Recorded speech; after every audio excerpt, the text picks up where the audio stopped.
and welcome to NTV Wild Talk with me, Smriti Vidyarthi, coming to you from the NTV newsroom here at the Nation Centre. Now, as many of you may know, NTV Wild Talk premiered at the beginning of February of 2016. So it's almost been an entire year of programming where we've brought you wildlife and conservation issues. And it's been a seriously amazing journey for everybody involved, from the team at Wildlife Direct, our partners, and KWS, our partners too, and the team right here at NTV. So since we're approaching the end of the year, we thought, why not look back at some of the best episodes that made up 2016? Now, I've got to say, it has been really difficult narrowing down because there are so many favorites. We've covered some incredible stuff, but we had to choose a few for this show. So here are some of my personal favorites. Now, we kick off with our very first episode that aired on the 3rd of February 2016. This has got to be a special one because it really did set the tone and the agenda for NTV Wild Talk. It was titled Mystery of Mzima, and we went out to Savo West, to the Mima Springs, out in the fresh air to bring you that show. Now, what was so special about this is that it was a refreshing feel, and we covered some serious issues, from the near death of the Mima Springs to the revival of it and various other issues surrounding it. So many Kenyans didn't even know that Mima Springs existed. Have a look at this amazing show.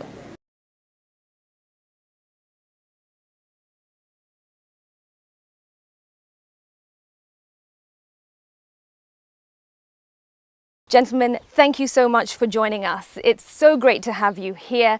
Mark, you are the man behind Mzima, Haunt of the River Horse. It's great to have you here. And the documentary aired on NTV a couple of weeks ago, and it received a huge positive reaction. There was comments about why has it taken so long for us to see documentaries like this. Many people thought that this was filmed not so long ago. In fact, it was filmed at the beginning of 2000, so 15 years ago. And at the time, I mean, the amazing thing was we couldn't get it shown in Kenya. You know, we held back the Kenyan rights because we thought it's important that people see these sort of films in the countries in which they're made, but nobody wanted to show it. And in fact, you know, it got to the stage where we were being asked for money to show the film. And what's fantastic now is that actually, you know, with this initiative and NTV coming along, then we have the chance, you know, we have a platform to show the film, which we've never had before. And why do you think nobody wanted to show it back then? I don't know. We were being told that Kenyans weren't interested in wildlife. You know, it just wasn't, people weren't visiting the parks. And we said, look, people haven't been exposed to wildlife. They haven't seen this sort of film, which, you know, our films go out probably in 170 countries around the world, and they get, you know, 600 million people see them, and yet the shame was that it was never being shown here. But in many ways it's quite a unique setting if you want to make a film about hippos. It's very, very special indeed, and this has been recognized for some time, and I think it's one of the more known, iconic places for watching hippos. Well, Dr. Leakey, having said that, the ecosystem has changed 15 years later. We've had a walk around here, and although the water level remains the same, there is a significant difference, and that is the number of hippos. Back when Mark filmed, I believe there were about 70 or so hippos in Mima Springs. Now there's only about a handful. What happened? They died, they disappeared. They were stressed by drought and possibly under stress disease. There was no food, and they perished. This is how nature works, but in this case, as we'll discuss later, it needn't have happened quite the way it happened. And this was back in 2009? 2009, I was not involved at the time, but it was a drought that affected, first of all, hundreds of thousands of domestic animals, and there's a connection between that and the fact that Mzima basically could no longer support 70 hippo, which are entirely herbivorous. O'Brien, Captain, the ecosystem 15 years later has not recovered. Is it a potential solution to reintroduce hippos from elsewhere into Mima Spring? every year the rainfall changes. Every year the rainfall comes lower and lower, not like the other years before. Mzima, as you can see, it's lava, it's rocks and everything else. And I think it gets less rain than any other place in the parks here. So it means what was there last year is not what is there this year, and it has to be less the other years.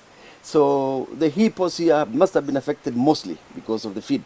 The feed is not coming up, it's actually going down, down, down.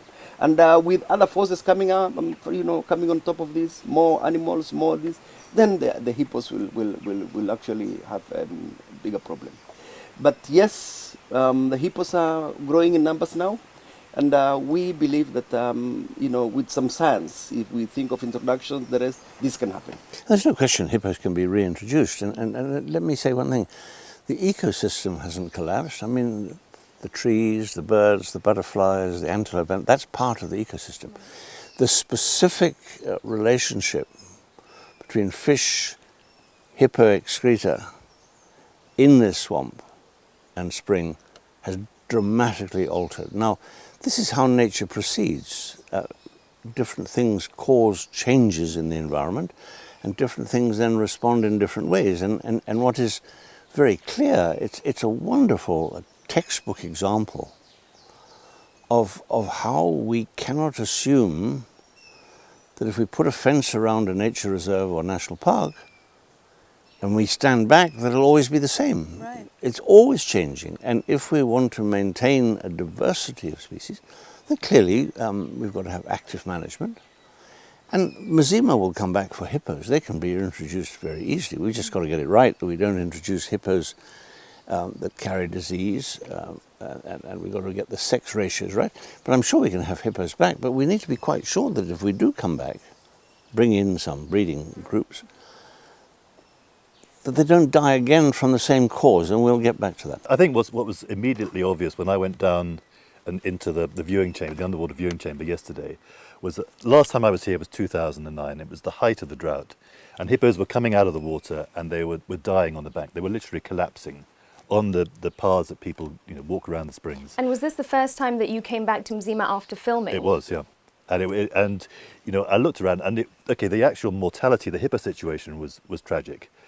But then you look underwater then, and it didn't look any different. But what's happened in the years subsequently is that all the fish that used to eat the hippo dung, the fish that used to clean the hippos, the birds that then came and fed on them, the little insects in the dung, all their numbers have crashed. So when you look down now in the underwater viewing chamber, you can see all those species are still there, but the numbers are very low. What are some of the other challenges that the park faces with regard to poaching and another potential threat that faces the spring itself? A pipeline. Already half of the water is taken down there. Now they want a second pipeline. First, the Taita people, they say this water is in their county, so they want the Mzima water. That means they want their pipeline to do irrigations and everything else in Taita. And still the government wants another pipeline all the way down to Mombasa. This is going to be havoc. Well, so the only thing I'm hoping, personally, is that they don't get this water from the source where they were trying to get it. Yeah. They have to go down, maybe a kilometer or two down, because all this water goes into what they call Savo River, and then it joins the Galana River. Right. If they can tap this water down there, then it's safer for them. Mark, what impact would this have on the spring if it went ahead? If they took it from the top, I think it would be disastrous. If they take it from the bottom, I think it'll look like it is today. But people say, well, if we take it down there, surely if there's hippos in the water, the water's dirty. And absolutely not. I mean, we've camped down there. We lived here 4 years, and every day we drank water from, including our small children, from the spring down at the bottom. And and they grew up. Well, they grew up. I mean, I'm 6'4". My 2 sons are bigger than me now. So Mzima water, even if it's been through a hippo, is still really good water. This spot behind me is in fact where the majority of Mzima, haunt of the river horse, was shot. And while the number of hippos drastically declined during the 2009 drought, there are about 5 to 7 hippos in the water, a couple of crocodiles and a number of fish. A real indication that the ecology of the spring is on the road to recovery. It's also a reason for you to visit Mima Springs here in the Tsavo West National Park, and a reason to remember that we must never take our wildlife for granted. So from the fresh waters of the Mima Springs, we then went and covered a show about some tiny, tiny creatures, insects.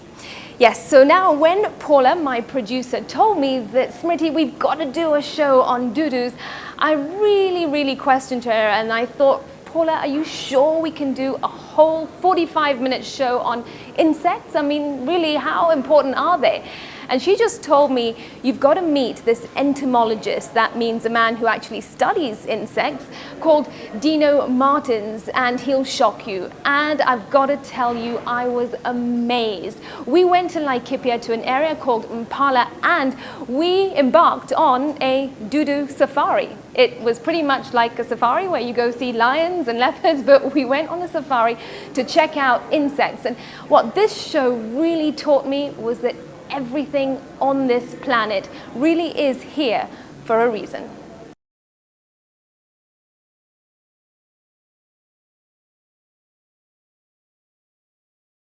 All right, Dino, I'm ready for the safari, but it looks like you've already started. Absolutely, because the insects have woken up this morning. It's a beautiful sunny day here in Laikipia.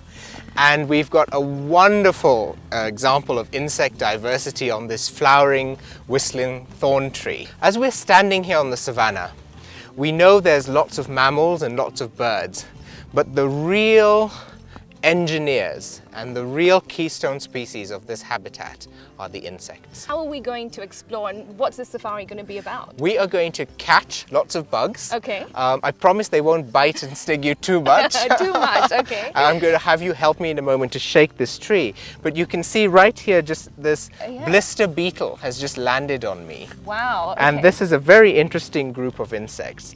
The blister beetles are named blister beetles because they produce a very special substance called cantharidin, which is been used medicinally and been used for all sorts of strange things, including for a substance called Spanish fly. You might have heard of that. I haven't. So it's an aphrodisiac. Okay. And it's made from these little guys. Really? Yes, That is, yeah. oh, and there Yeah, it's flown yeah, off. Gosh. good, yeah. But it's interesting that that is actually a beetle, because when it flies off, it looks like Yes, a bee. It does. And what's very interesting about insects is they're extremely diverse. In their simple bodies, which consist of a head, a thorax, an abdomen, and 6 legs, as we all know from primary school. In that simple design, you literally have millions upon millions of variations in terms of adaptation and also in terms of the role that they play in the ecosystem. So many people are familiar with this species. It's called the whistling thorn. You can see here, as we're disturbing the tree, out come the ants. And these are the cocktail ants. In fact, this one is a very special ant called the red-headed cocktail ant. And I can actually see that they do have red heads. They do, and they're called cocktail ants not because they like to drink cocktails, but because they tip their abdomen up, they cock their tails when they're angry, which they're very angry now because we're opening up their home. I'm going to cut open one of these thorns. Okay. Here. Oh, ouch, they're getting into my clothes, which is always what happens. So. This looks like a good thorn. Oh yeah, this is going to have a lot of ants in it. Ants, sorry to open up your house, but we want to see what you're doing. Oh wow. Look at that. So what So is there's that? an entire ecosystem inside the thorn. Yeah, and now all over your and hand. they're all over me, and you can see, and they are biting quite hard. Oh wow. But here, we've tipped them in the box. Okay. And what you can see there are their larvae and their nest. Oh gosh, yes. And they pour out all over you. Sorry, they're in my hair and my ears now. Oh wow, this is amazing. So the white bits in this, Those are their young. And so what is remarkable about ants is ants live in a family, just like humans do. But it's a very different family. It's a family made up of sisters. Really? So these are all sisters. How do you know that? They're all sterile and they're all workers. There are no males. Males play a very limited role in the world of ants. Wow. And all sisters working together, cooperating. Girl power, Girl Dino. power. Daughters of the queen who lives in this tree, and all very closely related.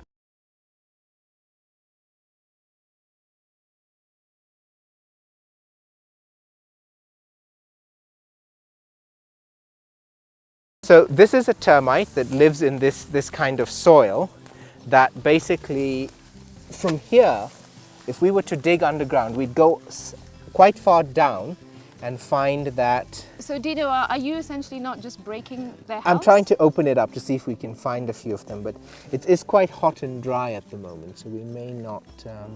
They are what we call ecosystem engineers. And if you think about a termite mound, it lasts for decades, for hundreds of years, in some cases for thousands of years. Really? We have termite mounds in Africa that are thought to be 2,000 to 3,000 years old. Gosh, that's And fascinating. in theory, because they have a queen who lays eggs right at the bottom of this mound, they can replace their queens and they could keep the mound going forever. And what termites are doing is really, really important because they are taking this dry plant matter that's all around us. Yeah. Almost all the energy and nutrients in this ecosystem is locked up in this tough fiber that even when herbivores eat it, they only partially digest it. Okay. And termites do that last vital step of breaking this stuff down and releasing the nutrients back into the soil, back into the ecosystem.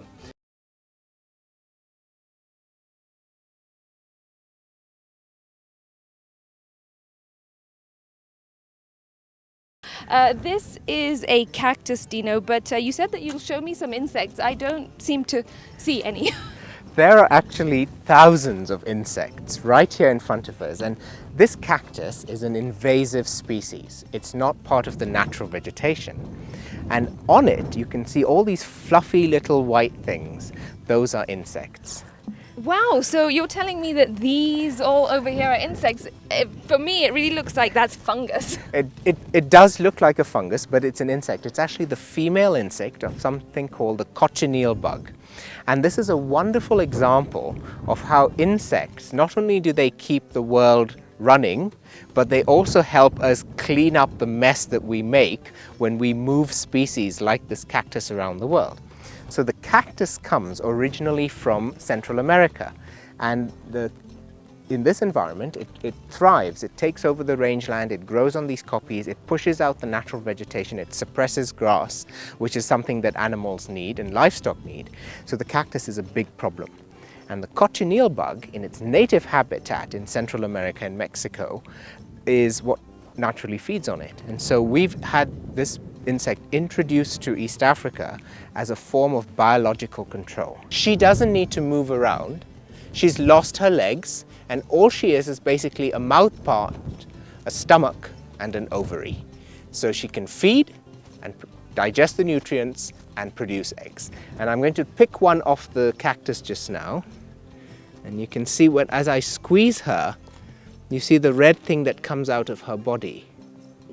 And that It actually also looks like cotton wool. It does, and this is something that was widely exploited. And if you give me your hand for a second, Okay. I promise sure. that this won't hurt. So this is pure carminic acid that is produced by the insect as a form of defense against being eaten. And this color was harvested in Mexico as a dye. Really? And it was a secret. The Mexicans, the different civilizations that were there had figured out how to do this. And when the Spanish first arrived in Mexico, one of the things they took back to Europe was this dye, and it ended up building the wealth of the Spanish Empire. Because at the time in Europe, nobody had such a beautiful, rich, deep color. Okay. And that's one of the reasons all the royalty in Europe wear robes that are red, because of the carmine and the trade that came out of it. Who would have thought? That is absolutely fascinating. Yeah. In addition to producing this beautiful color, which can you imagine a dress or lipstick in that shade, the bug, I'll pick up another one here, let's get another female, is also used as a source of food coloring. So you can see here that the red food coloring is still made today from this insect. So really, I've got to tell you that my crew and I have a whole new appreciation for insects. They excite us, we're able to identify them. And that night, I had one insect crawling across my bed, and ordinarily I would shoo it off. But that night I thought, there it goes, getting on with its business. I'll just leave it be.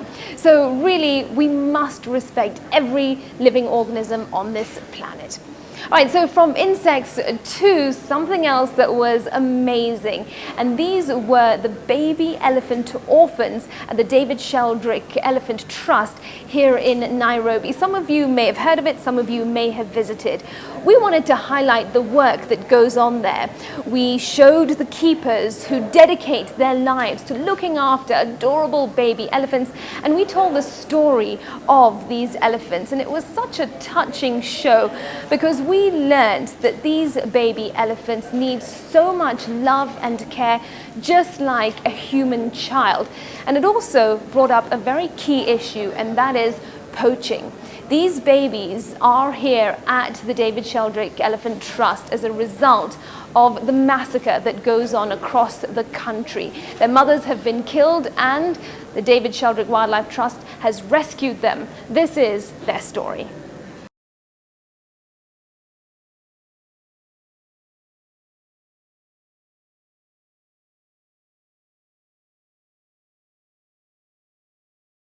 I'm now standing in front of what's called a stockade. It's where some of the baby elephant orphans here at the David Sheldrick Wildlife Trust sleep. They are now awake and they're heading out for their morning walk, and we're about to join them. Peter, hi. How are you? I'm fine, thank you. This is Peter, and he's one of the keepers. We're going to hear a lot more from Peter in just a moment, but first, let's get these elephants out. So Peter, who's this baby elephant? This Kamok.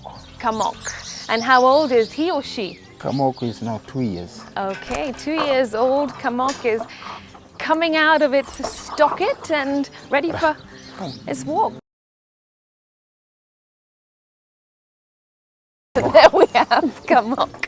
He's curious as to who I am, where I've come from. A bit naughty. A little bit naughty, says Peter. And who's this one? Watayoni. Watayoni.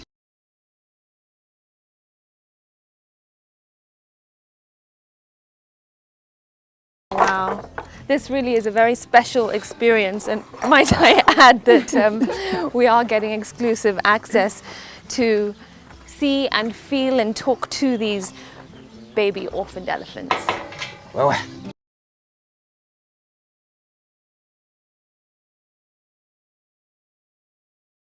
this baby is very new, but he has some broken joint. The knee joint of the hind right leg is broken. No. Probably from gunshots from poachers. Really? Yeah, you can see it's completely swollen. Oh yeah. You cannot see it quite clearly. Yeah, I can see the elephants. And what's this elephant's name?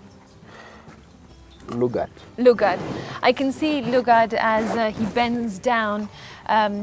His hind leg is broken and it looks really, really sore.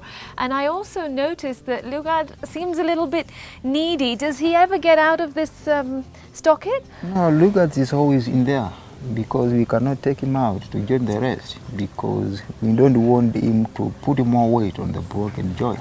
I see. And the reason he has to spend time in a very limited area so that the healing can happen quickly. So tell us a little bit more about when Lugard was found. Lugard was found some few days ago from Savo, and he was identified out by the anti-poaching teams who are based in Savo. Okay, and then he's transported back here. Yeah, then we had to go and lift him back here so that he can get special attention and also treatment. Oh wow. Look at him. Well, clearly Lugard really is a survivor. It's so unfortunate to think that he's in this situation with a broken leg, unable to come out of his stockade simply because the poachers tried to kill or possibly did even kill members of his family. Yeah, and there you can see Lugard's He's still holding high the leg. Yeah. And cameraman Fidel, why don't you see what's going on right in front of you? That's one of the elephants that's trying to reach out and is very, very Kauro. curious. Who's this? Oh, this is a Kauro. Now, the reason I'm blowing into Kauro's trunk is because Peter told me earlier that elephants can relate a little bit better if you do that, because they get a sense of your scent. So tell us Kauro's story. Kauro seems to be interested in us here at NTV Wild Talk. Kauro was rescued from Samburu, and he was found down a water well. And unfortunately, he hadn't been bitten. On one of the tip, the upper tip of his trunk is cut off. Oh, okay. He was attacked by maybe smaller cats like jackals are the ones who cut off the tip Oh, right. when he was down the water well. So that's Kauro's story. He was trapped in a well, but the majority, or at least a lot of the orphaned elephants here, are actually orphaned as a result of poaching. Each elephant has its own face, like we humans. I can tell by looking their faces, but for a new person it's quite difficult. So I can always identify each from the look of their face. Wow, okay, gosh, that's so interesting. As a keeper, you need to be dedicated to taking care of the elephants, and the elephants will tell if you want to take good care of them or not, if you love them or not. They can read our heart, and so we'll accept to work with you or we'll reject to work with you. And that's why in most cases when we are recruiting, the elephants will help us do the really? recruitment. They tend to like some people more than others. Oh, wow. And if a number of elephants don't like you and don't want to be with you and they're complaining while you're with them, then we don't have a choice.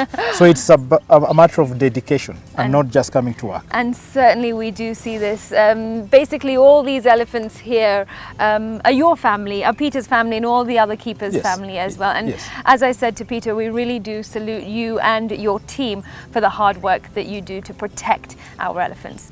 Thank you so much. We appreciate that.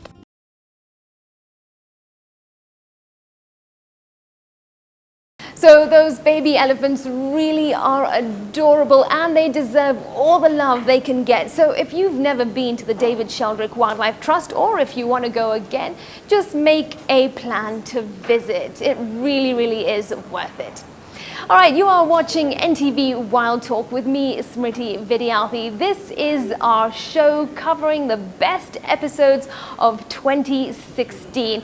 And by the way, if you haven't had a chance to watch any of these shows, you can always log on to our YouTube channel, that's NTV Wild. The links are also up on our Facebook page, NTV Wild. And remember, you can contribute to the show on Twitter using the hashtag NTV Wild. Do stay with us, plenty more coming up after the break.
Welcome back to NTV Wild Talk with me, Smriti Vidyarthi, coming to you from the NTV newsroom here at the Nation Centre.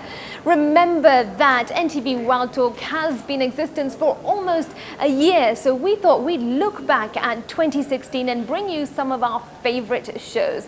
So from the very first episode to insects to elephants, we're now taking you to another favorite, and that was all about rhinos. We traveled to Olpejeta, and this really is a fabulous show because we got to get up close to some amazing rhinos. One of them was Sudan, the last northern white male standing rhino in the entire world. If you haven't visited Sudan, you can just head over to Ol Pejeta. And we also got to meet Ringo, the baby rhino, who sadly earlier in the year passed away. But what an experience finding out about these rhinos and how they truly are endangered due to poaching. Who is this? So this is Sudan. Sudan is now referred to sort of globally as the last male standing. He's the last northern white rhino male left on the planet. That is absolutely fascinating. Can we get closer to Sudan? Yeah, you can. You know, he's a bit old and he's blind in one eye on the other side. So as long as we approach him from this side, and as long as we're just careful and talk gently to him as we approach him, we can get very close. All so right, if you want to let's do that. come with me, just go ahead and just follow Zachary and he'll show you how to do it. Sudan, hi. You know, you really don't realize the size of a rhino until you get up close like we are. This is Sudan, as Richard said, the last male standing northern white rhino, and he's here in Ol Pejeta. How old is Sudan?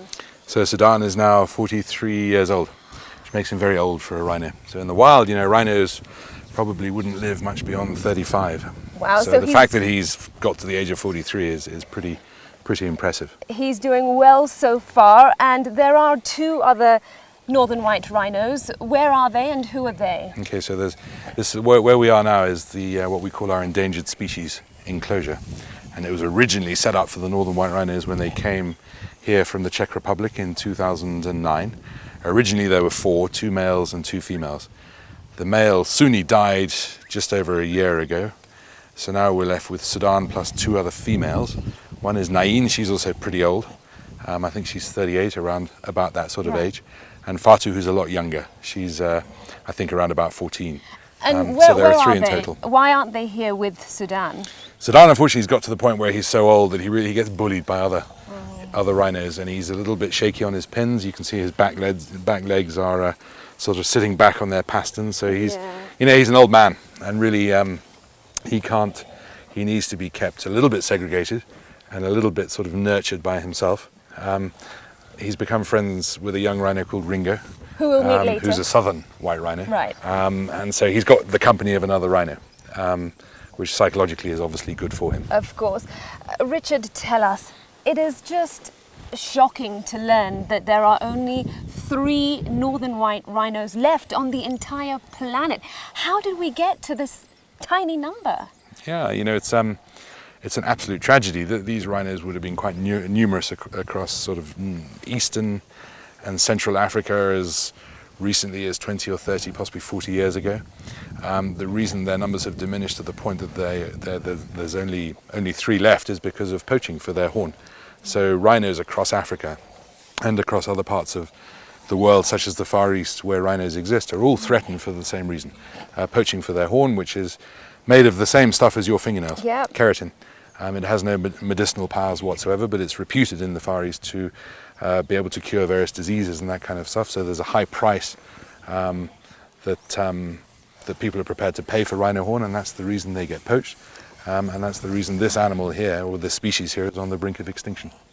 In order to increase this northern white rhino population, why can they not breed? I know Richard mentioned there had been challenges, but there is now a plan and an idea to make a rhino. Tell us more about that. What is that campaign? That is a campaign, an online campaign to facilitate raising of funds to be able to fund or to support the program, the IVF program. So then the only option that there remains is in vitro fertilization. That's to IVF. Be able to collect egg cells from the females and sperm from Sudan, fuse the two to form an embryo. This embryo will then be implanted in a surrogate southern white rhino female. Okay. So then it is a very costly affair. It is a very costly affair. So that's why we have the make a rhino. There is already sperm that was collected previously. Now that we have that sperm, what we do not have is egg cells from the two females. So the plan is to develop techniques that will be able to do the ovum pickup. That's the stage we are at now. So when we get to the ground and collect those eggs, we will go to a laboratory environment and mature the ovum. After maturing that ovum, that's when we'll do the IVF. Gosh, so a really complex procedure involved in trying to increase this population. But really now that will be possible only if the amount of funds are raised to do so. We certainly hope that that works out, and we will no doubt be following up on that. But let's come back to Sudan here, because I've noticed that his horns have been sawed down. Tell us more about that. Why is it like that? Yeah, this was previously done as a management practice to be able to keep at bay poachers, because poaching is a nightmare. Poaching is a big disaster. It's a war. It's like terrorism. Of course. It's the fight we are fighting is like terrorism. So then trimming the horns facilitates, reduces the risk of poaching these animals. If you have only one male remaining in the entire universe, the last male standing, a subspecies of the northern white rhino, and then you need to take measures that will ensure protection to its optimum. So that was a management tool, and as you can see, it's growing back. Who is this baby? This is Ringo. Ringo is a baby rhino. It's a rhino calf that was abandoned by the mother 6 months ago. Oh God. So our rangers, Zachary Esogon and his team, they collected him. They in fact saw him abandoned by the mother, left lifeless, left for dead. They called the veterinary team in, called me in and some other guys. We went and actually saw that the mother had left, and we examined. We saw that there's no way this animal will survive in the bush. Then we are mandated by the Kenya Wildlife Service as part of the job to rescue orphaned and abandoned wild animals. We made a decision to take him in. So once we took him in, we discovered that he had a medical condition. What was that? It was he was passing urine through his navel. Oh God! It's called persistent urecas or patent urecas. Okay, can I please, just try? Please go ahead. Let me we'll carry on with that conversation in just a moment. Oh, Ringo, you're so cute. There you go. So, oh bless, this is Ringo having his morning milk. This is such a fantastic opportunity. But Stephen, Ringo is actually not obviously a northern white rhino. He is a southern white rhino. Yes, Ringo is a southern white rhino. He's male southern white, and we are hand raising him. Okay, but after how long will he perhaps be reintroduced with his mother? After 3 years, 3 to 4 years. How old is he now? He's 6 months old. Ringo, you are... We will assess the situation, and we will be able to gradually and progressively release him into restricted areas like Sudan's area. Really? Yes. Stephen, before I fed Ringo, you were telling me about his medical condition. Expand on that. Yeah, Ringo, when he was abandoned by the mother and after we picked him up, after feeding him some rehydrant, we realized that he was passing urine through his umbilicus, through his navel. So then this is a congenital problem. This is a congenital malformity whereby the urecus fails to close. Urecus is a tube that connects, is a tube within the umbilical cord that connects the bladder of the unborn baby, the fetus, to the fetal fluids. So this passes the urine. So how did this affect his relationship with his mother? So then this is arguably could have led to him being abandoned by the mother, because we found him very weak, dehydrated, could not move, meaning he was not able to suckle because of the pain as a result of what he was going through. So then after consultations with the Kenya Wildlife Service vets, we were able to successfully treat this condition, and it closed up after 2 weeks of treatment. And how would you describe Ringo's health at the moment?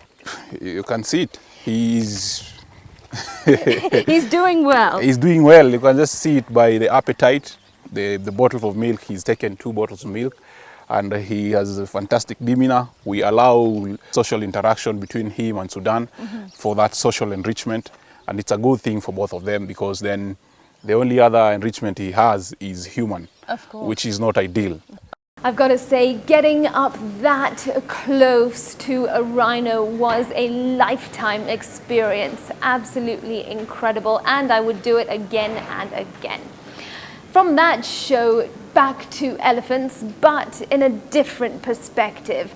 This show was particularly memorable not only to me, but to the world at large.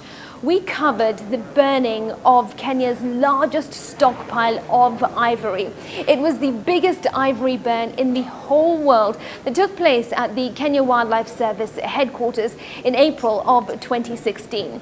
Now, this show was particularly moving because it was just incredible to be a part of those huge flames, watching that ivory go up in smoke and ultimately be destroyed.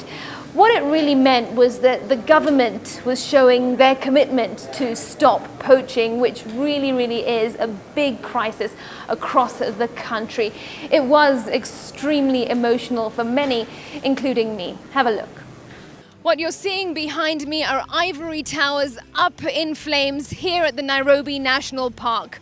105 tons of elephant ivory, 1.35 tons of rhino horn, animal skin, sandalwood, and also Prunus africana, that is a bark, have been set alight. The smoke is billowing up in the air. The flames are roaring behind me. What this represents are dead elephants and dead rhinos. But all this was the order of President Uhuru Kenyatta last year, that Kenya must burn her ivory stockpile. It is the biggest stockpile to go up in flames, and the point of burning this ivory was to send a strong message to the rest of the world that Kenya does not value ivory unless it is on a live elephant or rhino horn on a live rhino. Before the president set these pyres up in flames, he made some stern remarks about some of the biggest threats: poaching and the illegal wildlife trade.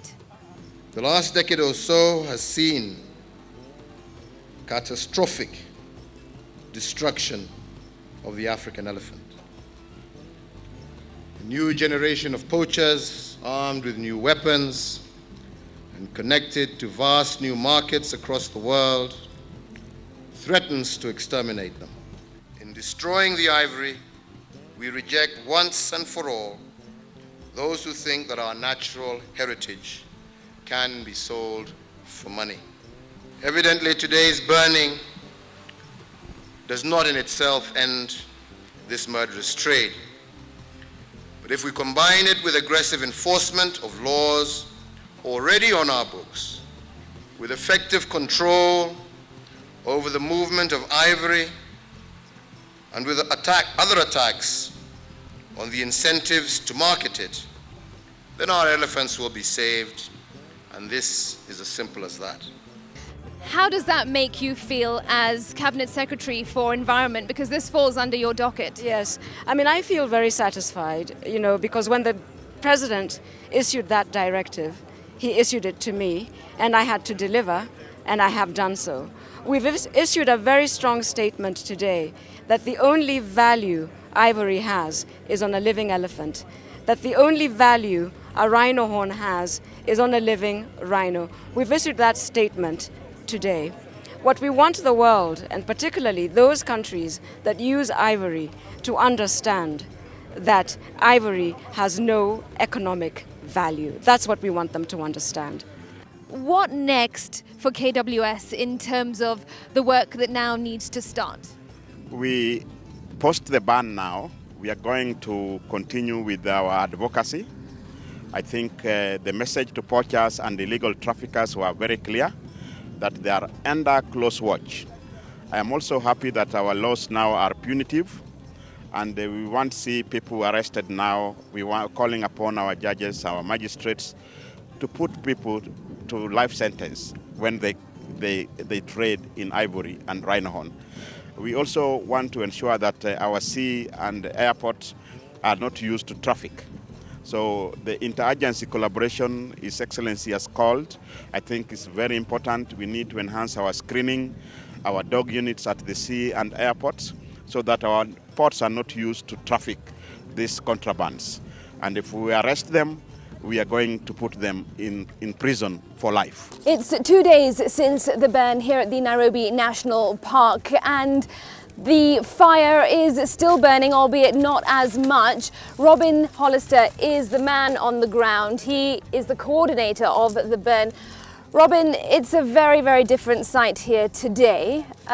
Take us through what we're seeing behind us. Well, this was the bigger of the stands. This probably had between 15 and 20 tons of ivory, and you can see what's left. It's just fractured chippings now that remain.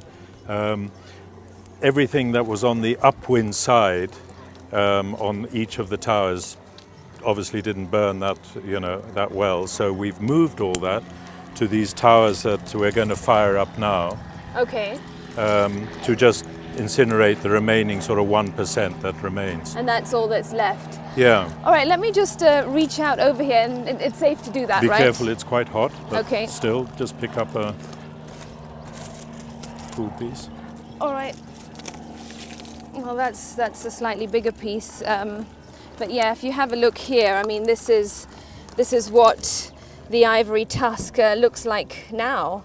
It's charred and some fractures as fractured. well. I mean, it's already, although it looks like a solid piece, it's actually already beyond economic use. You can't use this, and if you bash it against something, it's going to just splinter and become little fractured pieces. Right, because one might argue that some of these smaller pieces might be able to be used, but like you said, once they're taken, if at all they were, to be carved, they would just be they would just fall into pieces, wouldn't they? Yeah, they'd be fractured. So any pieces like this that are still big, we'll just smash it with sledgehammers. Okay. Which is what we're doing here, and it just becomes chipping. So. Yeah. Gosh.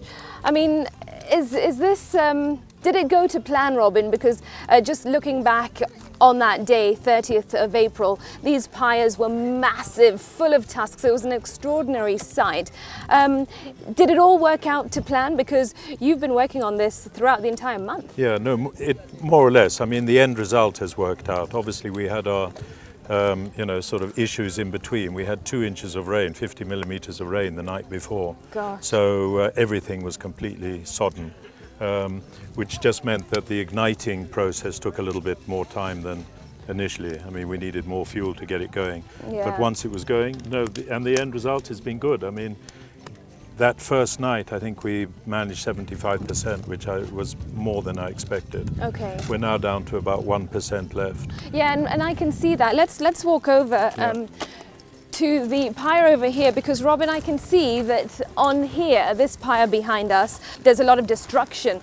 But with this one ahead of us, the tusks still look like they're intact while they are charred.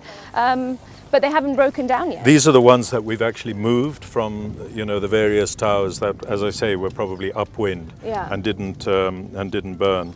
So now we're just stacking them again, concentrating them on some of the closer towers to the pumping station, and in half an hour we're going to fire it up again and give it a good heating. But as you know, these are the pieces that they look as if they're still a bit of a tusk. Yeah. But, oh wow! It's actually. It just fractures. It's no longer, it just becomes tiny little pieces, and it's certainly beyond any sort of use. There really was nothing like that ivory burn. Being a part of it really was incredible. It was truly an historic moment. Well, that actually brings us to the end of this NTV Wild Talk episode, where we've been highlighting some of our favorite shows in 2016. But we're not done yet, because there are so many fantastic shows that we want to highlight that we're going to bring you a best of part 2 next week. So make sure you stay tuned. We hope you've enjoyed these episodes, and remember, if you've never seen them before, just log on to our NTV Wild YouTube page, our YouTube channel, and also you can get the links on our NTV Wild Facebook page and join in the conversation using the hashtag NTV Wild. From the entire crew, that includes the team at Wildlife Direct, the team at the Kenya Wildlife Service, and the NTV Wild Talk crew here at NTV, we wish you a very, very happy New Year. I'm Smriti Vidyarthi. Thanks very much for watching. We'll see you again next Tuesday at 10 p.m.